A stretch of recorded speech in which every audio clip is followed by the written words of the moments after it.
versículos del 1 en adelante. Esta noche iniciamos un nuevo estudio bíblico en donde vamos a hablar acerca del contenido de una carta que el apóstol Pablo escribe a la iglesia conocida como los tesalonicenses. La palabra tesalonicenses es el gentilicio que se le da a las personas que vivían en un lugar llamado Tesalónica. Tesalónica, así se llamaba la ciudad, ¿verdad?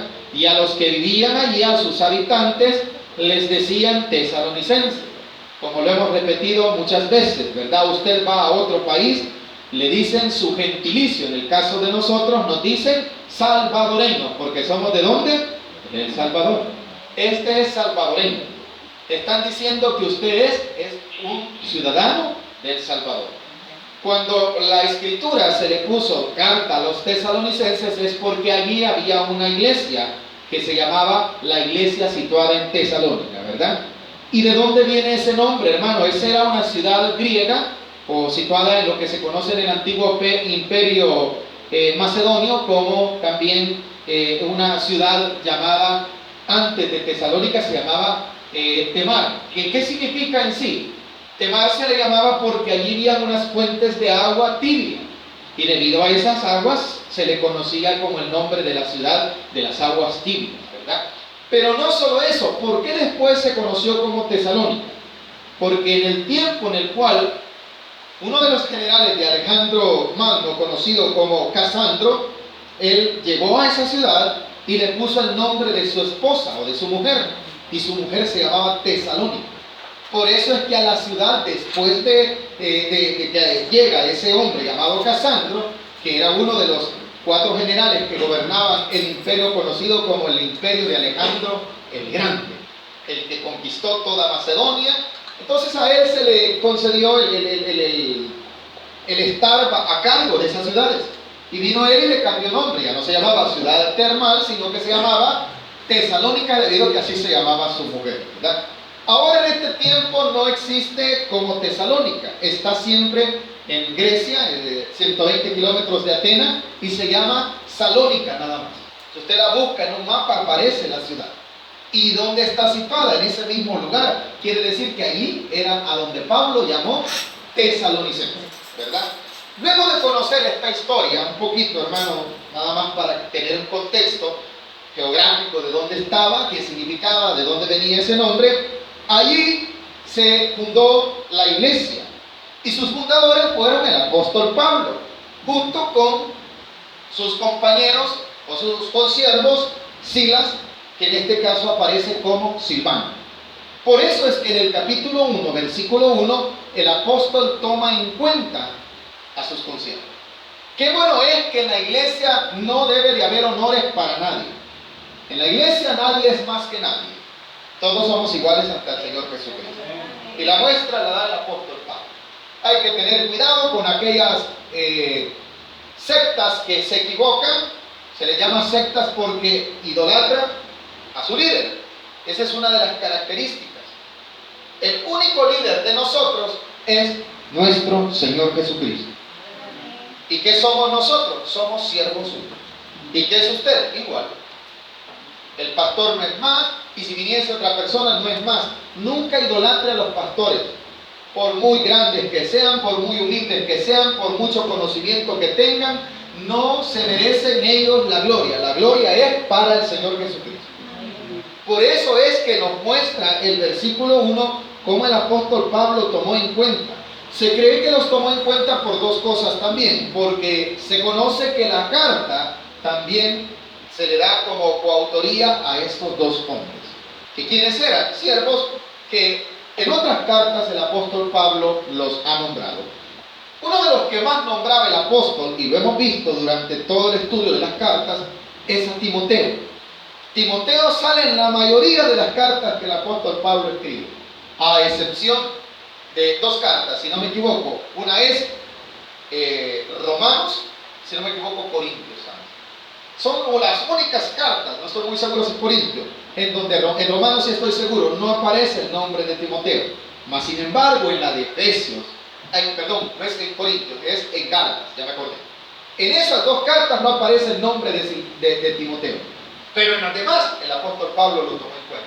¿Por qué? Para él era un siervo que Dios le había permitido tener. Era un discípulo al cual él enseñó, creció y le dio el privilegio, le impuso manos, tanto hermano que llegó a ser uno de los líderes de las iglesias en aquellos tiempos. Por eso es que aparece en el primer versículo no solo el nombre de Pablo. Si usted lo lee, dice así: Pablo, ¿quién más, hermano? Silvano, ¿y quién más? Y Timoteo, a la iglesia de los tesalonicenses. Los tres son nombrados por esa sencilla razón, porque fueron compañeros del apóstol Pablo. Tanto, hermano, que usted sabe que en este lugar fue donde se dio un alboroto cuando Pablo llega a fundar esa iglesia. Tanto que la gente de esa ciudad, antes de que se fundara la iglesia, tuvo que esconder a Pablo y tuvieron que huir. Y si usted quiere ver, quiero que por favor, antes de iniciar el estudio, busque Hechos capítulo 17, por favor, para que comprendamos del por qué el apóstol va a hablar de estas personas y por qué va a decir que hubo tribulación cuando él dio el mensaje de nuestro Señor Jesucristo. 17 de Hechos, no vaya a perder la cita del estudio bíblico. Para que vayamos comprendiendo dónde nació Tesalonicenses, es necesario buscar esa cita. No sé si lo tienen. Hechos capítulo 17. Vamos a esperar no tener todo para poder aprender. ¿Lo tenemos? En el capítulo 17 de Hechos, atrás de todo lo que hemos empezado en esta tarde, encontramos lo que sucedió cuando el apóstol Pablo, se recuerda que en este estudio lo pasamos, el Espíritu Santo dice que no le permitió ir a cierto lugar y viene a terminar él en Filipos y viene a terminar en Tesalonicenses. Y es allí en donde él empieza, hermano, y encuentra a una mujer que Dios usa, se llamaba Lidia, por cierto, esa mujer, a la cual Dios le dio el sentir de que empezara un lugar de oración que fuese allí. Lidia era una vendedora de púrpura, por si no se recuerda, y ahí lo vamos a ver. Capítulo 17 de Hechos dice así, versículos del 1 en adelante. ¿Lo tenemos todos hoy, sí, verdad?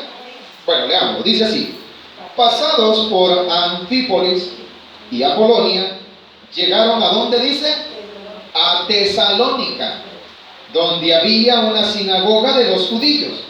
Y Pablo, como acostumbraba, fue a ellos y por 3 días de reposo discutió con ellos. Cuando dice 3 días de reposo, quiere entender que el apóstol Pablo tuvo un tiempo de 3 semanas. Si dice 3 días de reposo, el día de reposo del tiempo de aquí todavía era el sábado. Quiere decir que ¿cuántas semanas pasó el apóstol enseñando? 3. 3 semanas estuvo ahí. ¿Y qué hacía? Cuando dice discutir, no era que peleaba, sino que estaba enseñando. No sé si estamos entendiendo. ¿A dónde había llegado? A Tesalonicenses. ¿Qué sucedió cuando él enseñaba? Versículo 3. Declarando y exponiendo por medio de las... Atención a esto, por favor. Yo sé que estamos en el estudio de Tesalonicenses, pero ¿por qué vamos a recalcar cómo inició la iglesia de los tesalonicenses? ¿Por qué es esa iglesia? Y dice que esta iglesia nació cuando el apóstol Pablo llega, entra a la sinagoga y empieza a enseñar el qué. Ajá. Lo vuelve a leer conmigo, el versículo 3. ¿Qué dice? Aleluya. Declarando y exponiendo por medio de las escrituras. Amada iglesia, por favor, pongamos atención a esto. No vayamos a caer en el error que caen las sectas, que la escritura la hacen a un lado y empiezan a hablar sus propios conceptos. Es que me da sueño la Biblia, hermano. Si le da sueño a la Biblia, usted tiene que nacer de nuevo todavía, porque está aborreciendo la palabra de Dios. Dice la palabra de Dios que las ovejas oyen su voz. ¿Y qué es la voz de Dios? La palabra del Señor. ¿Y qué era lo que el apóstol Pablo llegaba a las sinagogas a hablar de lo que él conocía o a hablar de la escritura? Así nació la iglesia de los tesalonicenses. Cuidadito con que la caigamos en el error de que la iglesia, hermano, es que tiene que haber una hora de muchas cosas y de palabra, hermano. Si hay tiempo, predicamos 15 minutos. No, amada iglesia, eso no debe de ser así. Lo principal entre nosotros es, primeramente, la presencia de Dios por medio de su Espíritu Santo en nosotros. Amén. ¿Cómo vamos a aprender de Dios? Por medio de la palabra, iglesia. Y eso era lo que el apóstol hacía. Así nació Tesalonicenses, dice el versículo 3, declarando y exponiendo por medio de las escrituras que era necesario. ¿De qué iba a hablar? Que el Cristo padeciese y resucitase de los muertos, y que Jesús, a quien yo os anuncio, decía, Él es el Cristo. ¿Qué estaba haciendo el apóstol Pablo? Exponiendo el Evangelio. ¿Cómo lo exponía? ¿Como él lo concebía o por medio de la Escritura? Amén. Todo debe de ir conforme a la palabra de Dios. Hay muchos que no comprenden esto, hay muchos que por eso no se van a sentir mal en algún momento dado. A usted como miembro de la congregación a la cual usted en esta noche pertenece, le vayan a decir, es que esa iglesia donde usted va es de las iglesias frías, ¿verdad? ¿Qué frías? Porque no hay emociones. La frialdad no se mide por emociones, como muchos lo confunden. La frialdad, hermano, se debe de medir por las actitudes y hechos que tienen aquellos que dicen ser cristianos. Cuando usted y yo nos decimos ser tibios, ¿sabe cómo lo estamos mostrando? No porque cantemos bonito, no porque dancemos, no porque muchas cosas, porque hablemos en lengua, no. Cuando allá afuera vivimos en pecado. ¿Qué es eso? Eso es tibieza. Porque mucha gente puede aquí venir y orar fuerte y danzar y hablar en lengua, pero si no se sale del pecado, esa persona sí se puede decir está más fría que aquel que viene, escucha palabra de Dios, pero cuando ya tiene que mostrar su evangelio allá afuera, empieza a amar al prójimo, empieza a perdonar, esta persona está creciendo espiritualmente y no se le puede llamar fría.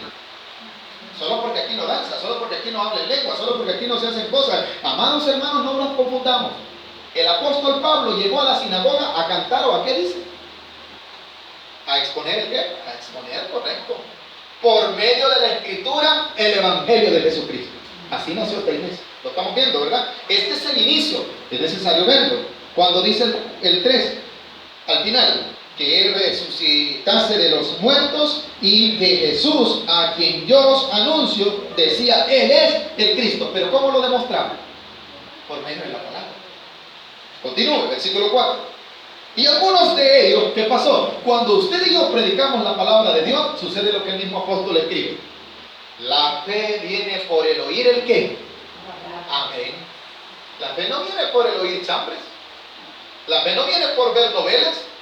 La fe no viene, hermano, por otro medio que no sea por medio de la palabra de Dios. Cuando oían que el apóstol enseñaba, la gente empezaba a convertirse. Lo está diciendo el versículo 4. Y algunos de ellos creyeron y se juntaron con Pablo. ¿Y con quién dice? Este Silas es al que el versículo 1 de la carta de los Tesalonicenses llama Silvano, es el mismo. Por esto es que el apóstol lo incluye cuando se le da la autoría a la carta. Porque ¿quién fue Silas? Alguien que sufrió con él. Porque Pablo dijo, no, yo no soy mayor que Silas. Nadie es mayor en las iglesias que nadie. Ni el que canta, ni el que no canta, ni el que canta bonito, ni el que no puede cantar y se le salen gallitos. Nadie es más. Ni el que predica, ni el que enseña. No, todos somos iguales ante la presencia de Dios. Y por eso el apóstol Pablo, ¿a dónde estaba Silas? Junto con él. Estamos en el versículo 4. Pero algunos de ellos creyeron y se juntaron con Pablo y con Silas. Y de los griegos piadosos, gran número. Y mujeres nobles. Aleluya. Parece ser que desde tiempos antiguos, mire aquí se muestra, ¿va? Más mujeres. Allí lo dice también. Cuando inició Tesalonicenses, empezaron a llegar, empezaron a oír la palabra de Dios y aquello fue creciendo. Y dice que llegaron mujeres. Cuando dice la palabra nobles, es porque eran mujeres reconocidas. Posiblemente eran mujeres de algunos, ¿cómo les podríamos llamar? Personas reconocidas de la ciudad en aquel tiempo. Esas mujeres oían la palabra de Dios y empezaban a creer. No pocas, dice, no eran unas 3, no eran unas 2. Dice el versículo final del 4, gran número y mujeres nobles. No pocas. Posiblemente cuando dice nobles también se refiere a las personas que tenían posiciones o cargos públicos. Posiblemente eran funcionarios de aquel tiempo. Ahora en el versículo 5 dice, entonces los judíos que no creían, temiendo, aquí va el problema, ¿Por qué tenemos problemas los cristianos con los incrédulos? Ahí está. Eso provocó que el apóstol Pablo, cuando estuviese predicando, le viniese problemas en Tesalónica. A eso es que él llama tribulación, dice el versículo 5. Entonces los judíos que no creían, teniendo celos, tomaron consigo, oiga esto, ponga atención, amada iglesia, algunos ociosos, hombres malos, y juntándose una turba, alborotaron a la ciudad. Hay que tomar en cuenta que cuando el enemigo quiere atacar la obra de Dios, lo va a hacer primeramente en contra de la voluntad, por lo cual va a romper cualquier ética, cualquier moralidad y cualquier cosa, hermano. ¿Sabe cómo ataca el enemigo? Con mentiras. ¿Sabe cómo ataca el enemigo? Con chambre. ¿Sabe cómo ataca el enemigo?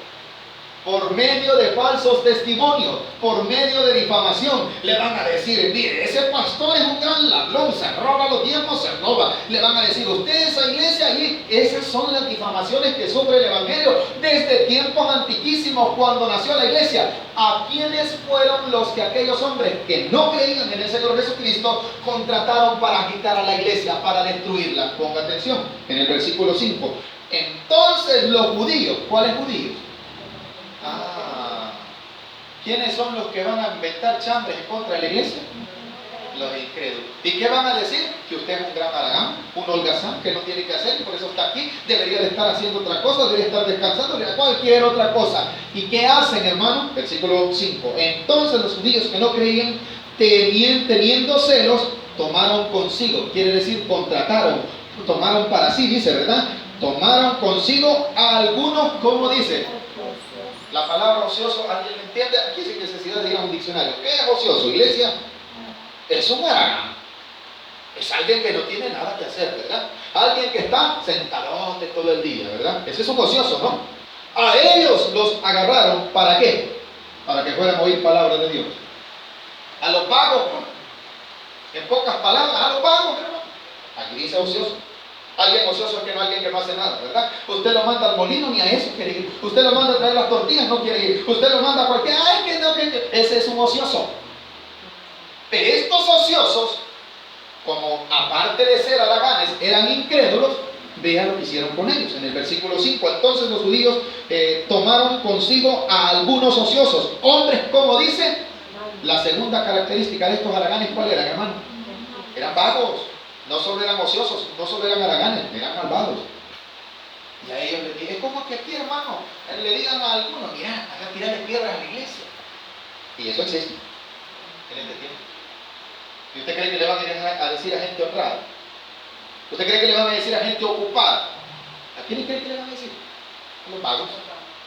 Y eso sucedió en Tesalonicenses. Dice que a los hombres malos, y juntando la palabra turba. Así dice, ¿verdad, iglesia? En este tiempo, ¿qué sería? Sería un montón de gente, sería lo que se conoce como una banda, sería lo que se conoce, hermano, como una pandilla. Aquí dice turba. ¿Qué es turba? Un montón de gente. ¿Y qué tipo de gente es? Gente perversa, haragana. ¿Para qué la tomaron los judíos de aquel tiempo incrédulo? Para esto, miren. Y juntando una turba, alborotaron ¿el qué? La ciudad. ¿Y qué dice? Y asaltando la casa de Jasón, procuraban sacarlos al pueblo. Cuando el apóstol Pablo empezaba a predicar, había uno que les había ayudado, ese se llamaba Jasón. Y como él les había dado entrada a la casa de ese pueblo. Que no se asuste cuando usted vaya a hacer su acción de gracia. Hermano, yo quiero que el culto lo hagamos en la casa. Allá va la iglesia. No se asuste cuando de repente llegue alguien. Mire, por favor, bájele volumen a eso. Deje de estar orando, deje de estar cantando. ¿Por qué? Es normal. Llegaron a la casa donde los hermanos se congregaban o donde los hermanos se hospedaban. ¿Y sabe qué le dijeron? Vaya, aquí te vamos a sacar y te vamos a linchar. Los querían sacar al pueblo, dice, ¿verdad? Versículo 6. Pero no hallándolos, trajeron a Jasón y algunos hermanos ante las autoridades de la ciudad, gritando, estos que trastornan el mundo entero también han venido acá. ¿Cómo nos llaman a nosotros? Alborotadores, que solo hacemos ruido. que por qué no predican solo entre ellos, por qué tienen que estar grabando y estar pasando mensajes, por qué tienen que tener un altavoz. Hermanos, y cuando hacen pachanga, más grandes son los altavoces que tienen ellos. Y no lo dejan dormir ni a usted ni a mí, aunque nosotros no queramos oír su música. Pero como esto es bueno, ¿verdad? Les habla acerca del bien que tienen que hacer. Y se acuerdan de lo que nos decía el mensaje del martes, ¿verdad? Que a Jesús no lo querían porque le señalaba lo malo que hacía. Eso es lo que no les gusta del Evangelio, no es el altavoz. Gracias a Dios tratamos de manera de no tener un volumen exagerado, pero que a la gente, aunque no tengamos el micrófono, pero si le decimos a un pecador, mire, deje el adulterio, ¿cómo se va a sentir? Aunque no se lo estemos gritando. ¿Y a usted qué le importa? Nos va a decir, ¿sí o no, hermano? ¿Qué es el problema que está provocando? No es el sonido. El problema es el pecado que tiene en su corazón. ¿Cuál era el problema de Tesalónica cuando el apóstol Pablo llegó a predicar? No era que él gritaba, el problema era, hermanos, de que no le gustaba que llegaba a hablar del nuevo reino de Dios. Amén. No del nuevo, del único reino de Dios. Y se inventaron una mentira. Ahí está en el versículo 6. Pero no los hallaron, trajeron a Jasón algunos hermanos ante las autoridades de la ciudad gritando: estos que trastornan el mundo entero también han venido acá, a los cuales Jasón ha recibido, y todos estos contravienen los decretos de César, diciendo que hay otro rey, Jesús. ¿Cómo habían tomado estos el Evangelio? Al revés. El incrédulo, ¿cómo toma el Evangelio? No es de cómo usted lo toma. Usted viene a adorar a Dios, va bien consagrado, es pobrecita esa señora. Lástima me da, le dice cuando nos ven. Porque ellos al revés toman el Evangelio. Amén. Ahora, mis amados hermanos, en el versículo 8 dice algo: y alborotaron al pueblo y a las autoridades de la ciudad oyendo estas cosas, pero obtenida fianza de Jasón y de los demás, lo soltaron. Ahora, hermano, ¿qué le tocó al apóstol Pablo después de estar en Tesalonicenses y predicar esos 3 fines de semana? Inmediatamente los hermanos enviaron de noche a Pablo y a Silas hasta Berea, y ellos, habiendo llegado, entraron a la sinagoga de los judíos. Así nació la iglesia de Tesalonicenses. Así es como el apóstol Pablo es que va a ellos. Y ahora, mis amados hermanos, ¿cómo es que nosotros nos avergonzamos? Porque venimos a la iglesia, porque somos pocos. No, hermano, es el enemigo que aunque usted vaya a una iglesia donde hay bastante, siempre no va a estar conforme. A Jasón lo fueron a traer porque ahí se hospedaba el apóstol Pablo. En este viaje también va Timoteo, aunque no se ve, ¿verdad? Pero en el primer versículo del capítulo 16 lo dice. No sé si entendemos por qué es que el apóstol Pablo dice que cuando el evangelio llegó a ellos había tribulación. Ahora entendemos por qué el apóstol Pablo incluye también a Silas y a Timoteo. Por favor, vayamos al estudio nuevamente. Entendiendo, hermano, cuál iglesia era a la cual el apóstol Pablo estaba dirigiendo su carta, entendiendo el por qué él incluía a sus consiervos, se dirige en su saludo normal, ¿verdad? Y también una aclaración, si usted lo quiere tomar en cuenta, se cree que Tesalonicenses, aunque es una de las últimas cartas colocadas en el orden escritural de la Biblia, se cree que es la primera carta que el apóstol Pablo escribe a una iglesia. Eso es lo que se cree según algunos estudios, ¿verdad? Dice el capítulo 1, versículo 1: Pablo, Silvano y Timoteo, a la iglesia de Tesalonicenses, en Dios Padre y en el Señor Jesucristo, gracia y paz sean a vosotros, de Dios nuestro Padre y del Señor Jesucristo. Es la única carta en donde aparece esta expresión. Cuando dice en Dios es porque, ¿cuántos sabemos que todo lo bueno viene de Dios, hermano? Entonces el apóstol Pablo le está diciendo a los tesalonicenses: en Dios el Padre, de donde viene todo lo bueno, y a través de ¿quién? De nuestro Señor Jesucristo. Eso es lo que quiere decir esa oración. Todas las bendiciones vienen del cielo, amén. Todo lo bueno viene de Dios, hermano.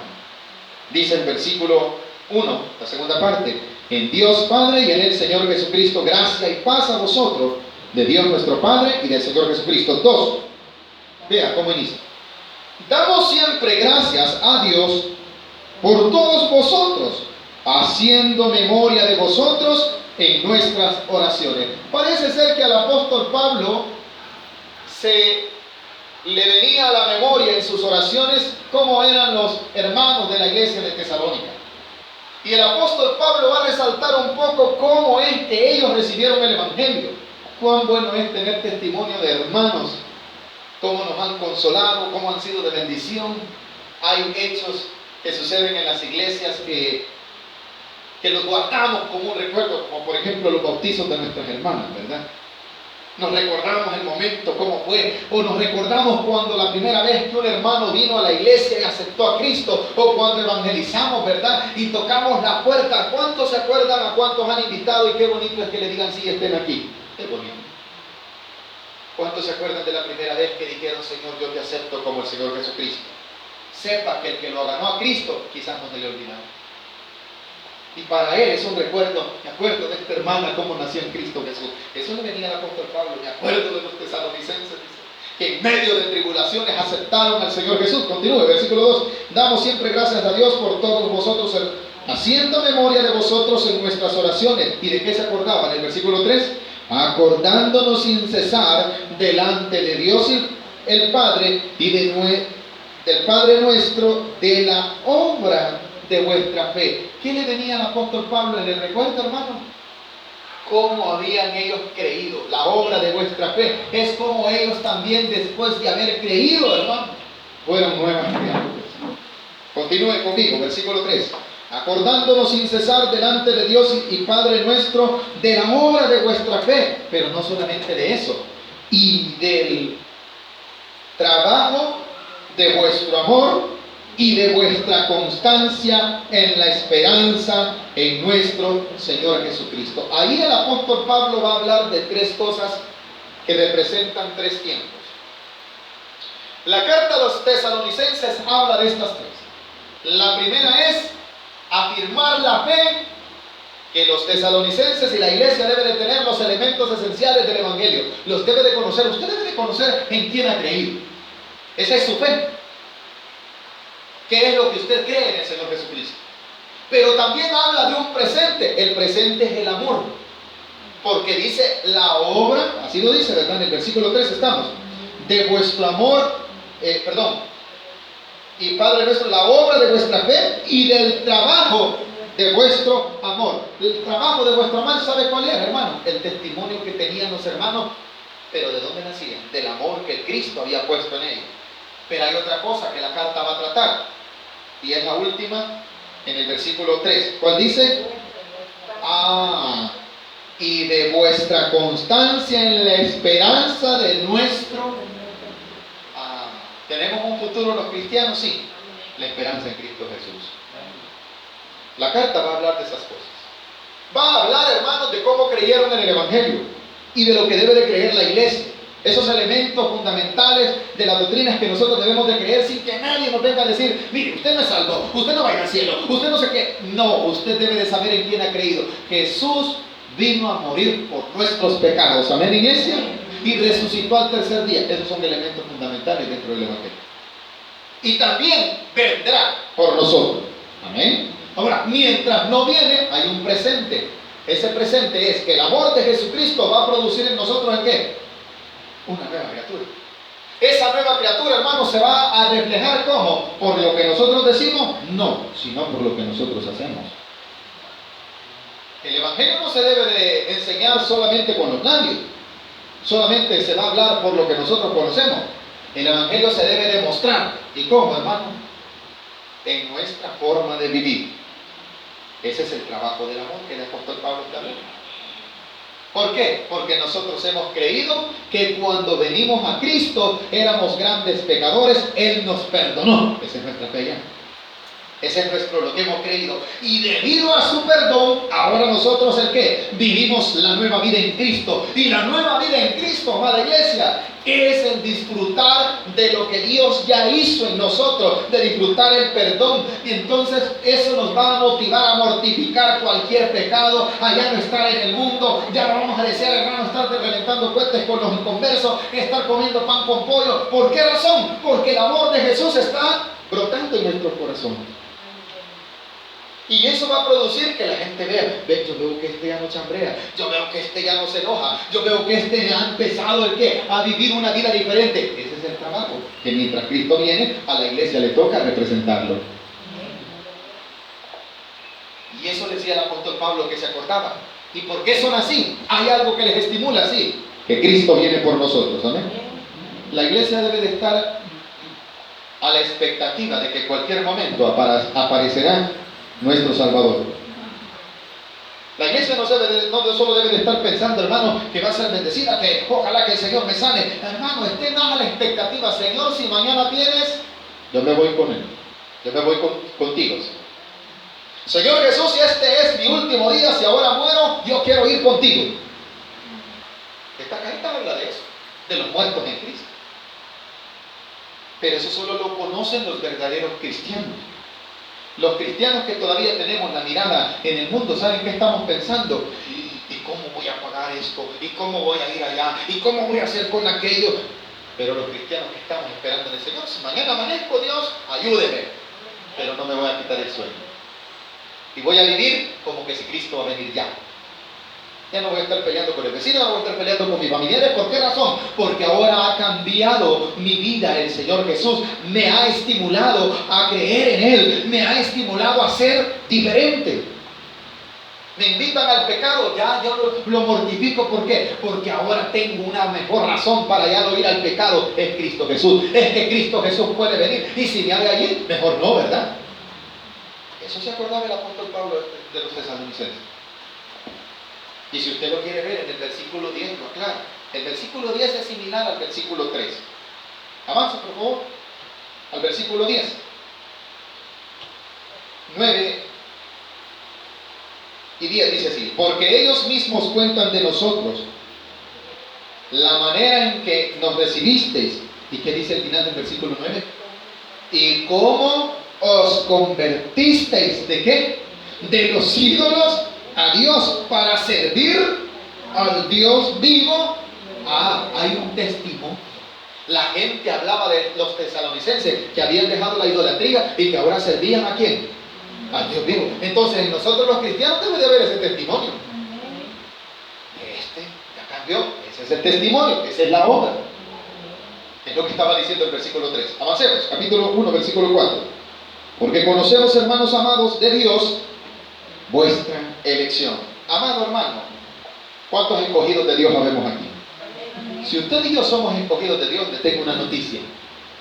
Hemos sido elegidos por Él. Entonces, los elegidos por Él van al pecado. Los elegidos por Dios van a bailar. Los que Dios ha elegido van a bailar. Van a chupar lo que Dios elige. No, ya no van al pecado. ¿Por qué? Y ahí Dios los ha sacado. ¿Cómo era que conocía el apóstol Pablo? ¿Qué referencias tenía de los tesalonicenses? Se veía en su forma de vivir que habían sido ¿qué? Elegidos, que habían sido escogidos. ¿Y cómo se conoce que somos escogidos? No por las emociones que suceden, sino por la forma de vivir. Que lo conozcan ahora como la nueva criatura que somos. Llévese eso en su corazón. ¿Para qué? Para que eso refleje que soy ¿qué? Elegido de Dios. Pero ¿qué tal si yo digo que soy elegido de Dios y echándome los tragos y con un cigarro en la mano y con una cerveza en la otra, hermano? ¿Qué estoy resaltando? Una vieja criatura. ¿Qué estoy dando testimonio? Estoy dando testimonio que vengo a la iglesia, pero que no he sido ¿qué? Elegido. Mi comportamiento ¿cómo es? Como el del mundo. Entonces, pero los tesalonicenses se les veía, ¿verdad?, que habían sido elegidos. Ahí lo dice el versículo 4 cuando reafirma: porque conocemos, hermanos amados de Dios, vuestra elección. O sea, se ve que ustedes se comportan como que han sido escogidos. Comportémonos como escogidos, hermano. Con nuestra familia, con nuestros amigos, con nuestros compañeros de trabajo, en el lugar en donde estemos, comportémonos como elegidos. Amén, iglesia. Continuemos. 5. Pues nuestro evangelio no llegó a vosotros en palabras solamente. Aquí voy a ampliar un poquito más de lo que venía hablando. No solo se trata de estar diciéndole a la gente Cristo te ama, sino que hay un testimonio que da. El evangelio no solo es palabra. Dice el versículo 5: pues nuestro evangelio no llegó a vosotros en palabras solamente, sino también en poder. Si el poder de Dios ha venido a nosotros, tenemos que ser cambiados. Si el poder de Dios ya vino sobre nosotros, tenemos que ser transformados. Pero si solo hemos cambiado de religión, hermano, ¿cómo seguir siendo lo mismo? Aquí en la iglesia somos cristianos y afuera somos mundanos. Eso no debe de ser. Por más que aquí vengamos a decir que venimos a la iglesia, pero si nuestro comportamiento allá, la forma de tratar a los demás, muestra que yo soy una persona igual que el mundo, hermano, entonces el poder de Dios todavía no se ha manifestado en nosotros. Pero si el poder de Dios ya se manifestó en nosotros, Él nos dejará que nosotros seamos la nueva criatura. Él nos empoderará para poderle decir no al pecado. 5, ahí estamos, ¿verdad? No solamente en palabras, sino también en poder, en el Espíritu Santo y en plena certidumbre, como sabéis, cuáles fuimos entre vosotros por amor de vosotros. Eso era lo que ellos vivieron, lo que ya leímos en Hechos. 6. Y vosotros vinisteis a ser imitadores de nosotros y del Señor, recibiendo la palabra en medio de gran ¿qué? Tribulación, con gozo del Espíritu. ¿Se acuerda que Jasón se lo llevaron a la cárcel? Pero no negó a Jesús. ¿Qué es eso? El poder de Dios. Y nosotros con medio problemita que no queremos seguir en la iglesia. Hermano, yo quizás ya no voy a seguir. Mira qué ataques, hermano. Ay, Dios, hermano, ¿en quién hemos creído? ¿Y dónde está el poder de Dios? Hermano, que soy débil a ese pecadito. Hermano, ¿cómo que va a ser débil? Si el poder de Dios está en nosotros, somos fuertes en el Señor Jesucristo. Pero si nuestro pensamiento está lleno de debilidad, ay, hermanos, que a mí me gusta todavía pecar, cuidadito. Es que no puedo evitarlo. ¿Cómo que no puede? ¿Y el poder del Espíritu Santo? Es que mire grandes tribulaciones. Si este pueblo de la iglesia tesalonicense nos mostró hechos que en medio de tribulaciones aceptaron el Evangelio, ¿o no? Así dice el versículo 6, ¿verdad? Y nosotros vinisteis a ser imitadores de nosotros. El apóstol Pablo daba buen testimonio del Señor Jesús. Amén. Entonces la iglesia siguió ese testimonio. Y el apóstol, ¿a quién seguía? A Cristo Jesús. Y eso se notó en los demás. Por eso dice el versículo 6. Recibiendo la palabra en medio de gran tribulación, con gozo. La palabra de Dios hay que recibirla con gozo. Ya vino a hablar de mí el pastor. Alguien le ha venido a contar alguna sinvergüenzada mía. Algún chambroso vino. Hermano, ¿dónde está el gozo que debemos de tener cuando nos habla la palabra de Dios? Pero no me gusta ir allí porque allí muchos tiran, dice la gente. ¿Cuál tiran? ¿No será que la vida que tenemos verdaderamente anda mal delante de Dios y necesitamos arrepentirnos? Necesitamos cambiar. Necesitamos que la iglesia sea verdadera iglesia. No un número de gente que viene y se congrega y no cambia. Eso es tradición, eso es religiosidad. Terminamos con el versículo 7, donde dice: de tal manera que habéis sido el qué. ¿Qué debe de ser usted? ¿Qué debo de ser yo? ¿Qué debo de ser para con el vecino? Ejemplo. ¿Pero ejemplo de qué?